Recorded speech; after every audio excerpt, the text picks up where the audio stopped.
Magandang araw sa inyo lahat mga tropa. So for today's video, ituturo ko sa inyo kung paano magkabit ng domino brake lever sa ating Honda Click version 2. Ituturo ko rin sa inyo mga tropa yung adjustment na ginawa ko para may salpak natin yung domino brake lever dito at dito. So tara, hindi natin patagalin, umpisahan na natin.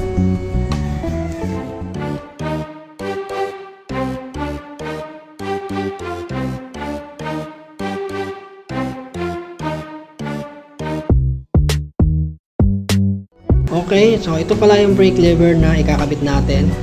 Ito yung lagayan niya. Nabili ko ito sa Shopee sa halagang 140 peso. Bumili na rin pala ako ng extrang tornilyo. Ayan, full thread siya mga tropa.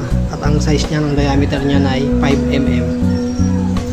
Bumili na rin ako ng dalawang lock nut. At kakailanganin din pala natin ng Phillips screw or screwdriver at 8mm socket. Kung wala naman kayo socket, kahit open range or back range or kahit anong available sa inyo, basta 8mm. So kung mapapansin nyo dito mga tropa, ang lalim niya ng adjust niya. Tignan nyo, ang lalim na niya, diba? Pero kapag piniga mo yung brake lever niya, sumasayad pa rin siya dito. So dito na mismo yung problema niyan. Itong brake lever na to yung may problema. Mamaya pag natanggal ko to, ipapakita ko sa inyo kung bakit gano'n. Tanggalin na natin tong brake lever nya. Gagamit tayo ng 8mm para matanggal natin yung lock nut sa ilalim. Ito. Yan, tatanggalin natin yan.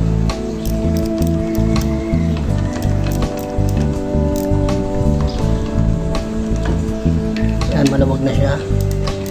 Pag maluwag na, pwede naman natin kamay na lang.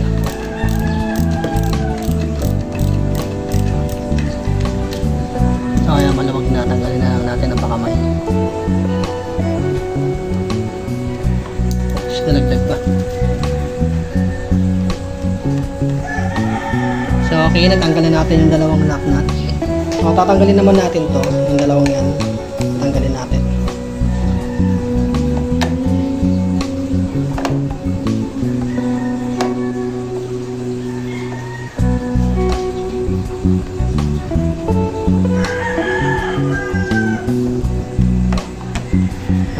Siya, pagka mangat na, pwede naman na natin kamayin yan.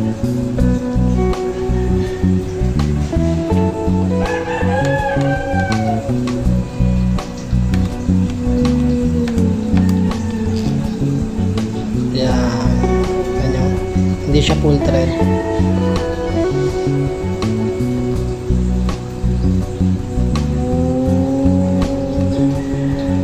Malalaglag to.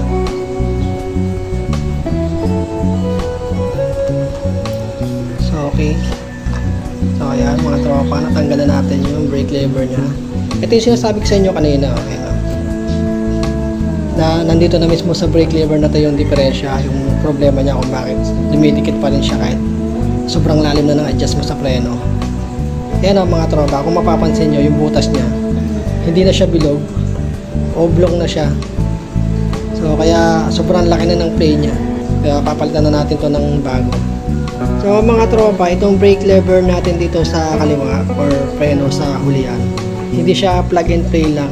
Meron kang gagawin na konting adjustment kasi hindi sakto yung butas nya.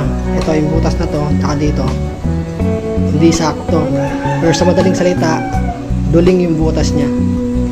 So kung mapapansin nyo mga tropa, yung lever natin, kinikil ko siya, ayan o, binilog ko kasi tumatama siya dito. Yan, tumatama siya dyan, kaya hindi sumasakto yung butas na to sa butas nito, kaya nagiging duling siya. So binilog natin to.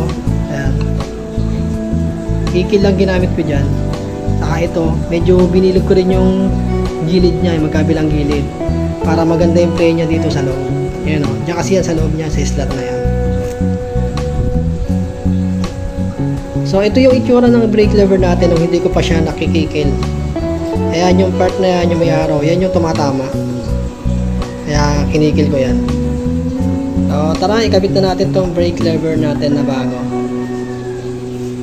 Shoot lang natin to dito sa slot. Yan.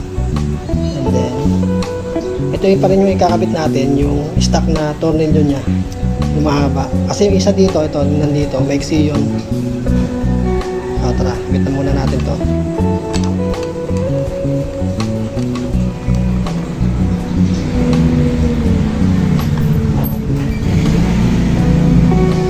So, ito yung isa. Ayan. Dito siya. Pero hindi na natin may sasagad to ng pasok dyan kasi naka-design lang to for stock brake lever. Kaya bumili tayo ng extra tornilyo. Ito, yung full thread siya na 5mm. Ito na yung ikakabit natin dito. Tara, kabit na natin.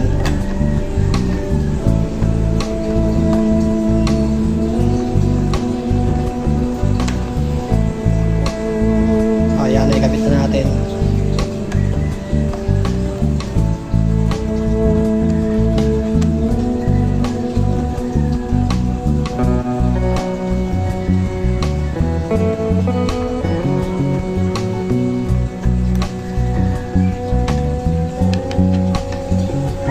Okay. Nakikabit na natin. Testing. Okay. Pero kung makikita nyo mga tropa, hindi na siya sumasagad. Diba? Okay. Kabit na natin yung lock nut niya sa ilalim. Ito yung dalawang lock nut. Ngayon kung mapapansin nyo yung mga tropa, yung lock nut. Meron siyang parang plastic sa loob. Kaya hindi siya basta-basta luluwag. Pakabit natin.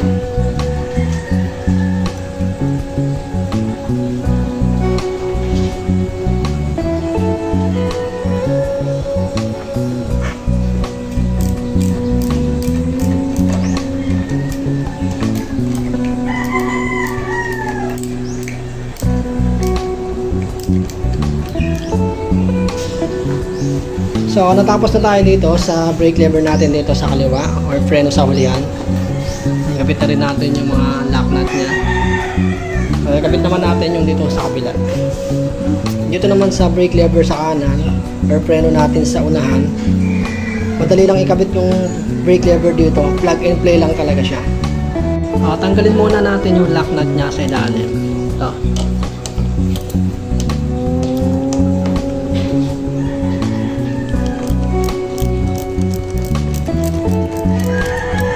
Maluwag na, kamay na lang natin. Ganun lang din yung proseso dito sa kabila mga tropa.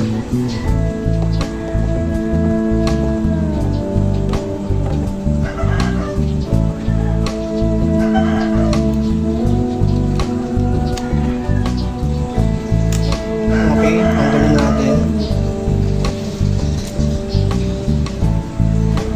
Kabit natin yung bago. Ito na yung bago natin brake lever.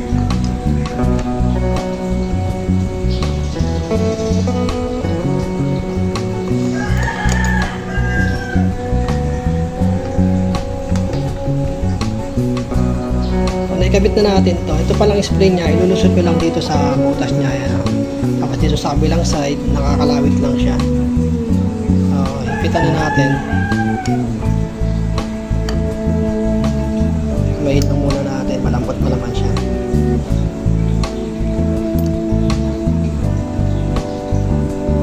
Gamitin natin ang screwdriver or Phillips screw.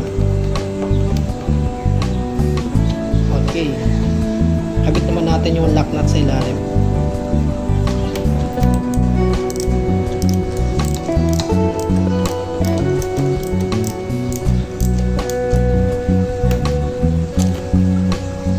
Tapos na. Ganun lang kadali ikabit yung brake lever dito sa kanan or sa preno sa hulihan.